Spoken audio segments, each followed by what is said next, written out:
Good afternoon guys, पुन्हा एकदा स्वागत आहे आपल्या मिनी ब्लॉग मध्ये. तर आपण आता एक महिना आधी उज्जैनला आलो होतो, त्यानंतर आपण ओंकारेश्वरला पण आलो होतो. तर आपण ब्लॉग बनवलाच होता. तर आता पुन्हा एकदा ती संधी आपल्याला भेटलेली आहे. आता आपण चाललेलो आहे. इथला घेऊन येतो जा. ओंकारेश्वरचा परत एकदा आपल्याला बुलावा आलेला आहे. तर आपण चाललेलो आहे. बघू शकता आपली फॅमिली आहे आपल्या सोबत.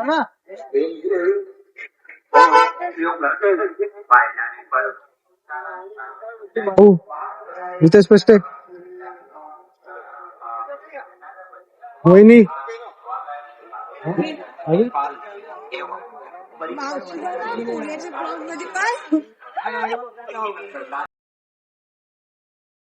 बघा दीदी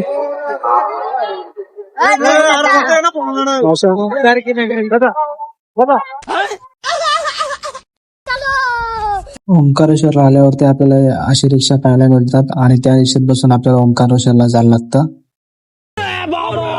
आता इथं सगळी थांबले.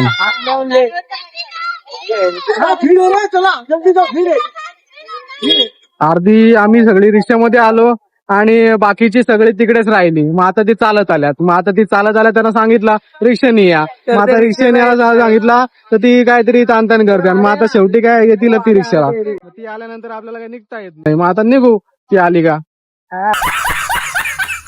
तर आपल्यासोबत जोडले आहेत निखिल पाटील. त्यांना विचारू तुम्हाला ओंकारेश्वरला येऊन कसं वाटतं. मस्त वाटते एकदम. आलेला आता तुम्ही उत्साहित आहात का दर्शन. फक्त दर्शन भेटला पाहिजे बस. ठीक आहे. मग आता आपण परिक्रमा करू आणि परिक्रमा केल्यानंतर मग आपण दर्शनाला जाऊ. दर्शन घेऊ आणि तुम्हाला आम्ही सांगू कसं वाटलं ते दर्शन घेऊन. प्रत्येकाची रिॲक्शन आम्ही कॅप्चर करू आणि तुम्हाला मी आता कितव्यांदा आले मी आलो आता दुसऱ्यांदा. पहिल्यांदा आलो होतो मी 1 वर्ष झाला होता तेव्हा आलो होतो. तेव्हा मी माझ्या फ्रेंड्स लोकांसोबत आलो होतो. तेव्हा मला बोलावा आला होता. आता परत सेकंड टाइम मध्ये आता 1च महिना झाला त्या गोष्टीला जेव्हा मी आलो होतो.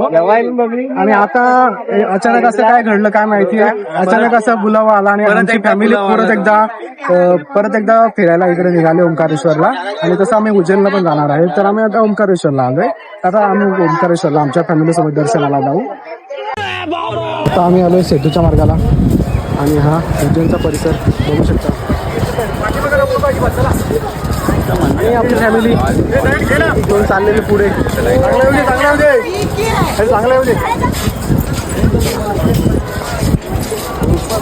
आपण आता ओंकारेश्वर मंदिराच्या जिथून लाईन लागते तिथे चाललेलो आहे. तर ही तुम्हाला दिसत असेल ती ओंकारेश्वर असणारी नर्मदा नदी आहे. मग काय आपली फॅमिली पण पाठीमागून येत होती. मग आपण चाललो पुढे जाऊन बघतो तर काय प्रचंड अशी गर्दी आपल्याला पाहायला मिळत होती.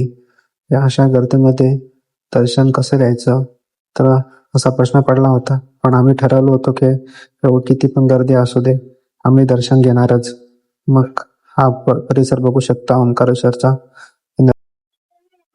आज आहे रविवार आणि आज अचानक बघा खूप गर्दी आहे इकडे बघू शकता तुम्ही. आता दर्शनाला आलोय, लाईनला चाललोय. आज प्रचंड गर्दी आहे ओंकारेश्वरला. बघा गर्दी.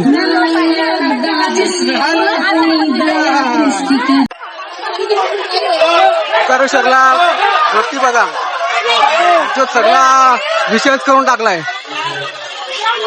इथे लाईनला कोणी पण नाही. इथं पोलीसवाला नाहीये आणि पूर्ण गर्दी होते. पूर्ण चमकाचमकी. आमचा पण येणार तर इथं कोणच नाही. व्हिडिओ व्हायरल करा.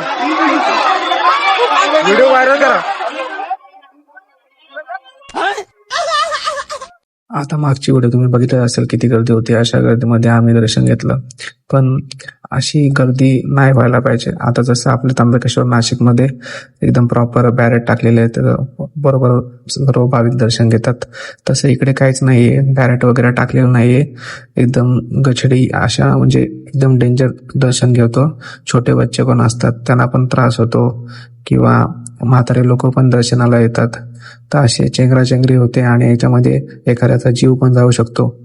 तर ह्या प्रशासनाला एवढीच विनंती आहे की चांगलं बॅरेट वगैरे टाकून करा, म्हणजे सर्व भाविक दर्शन घेतील.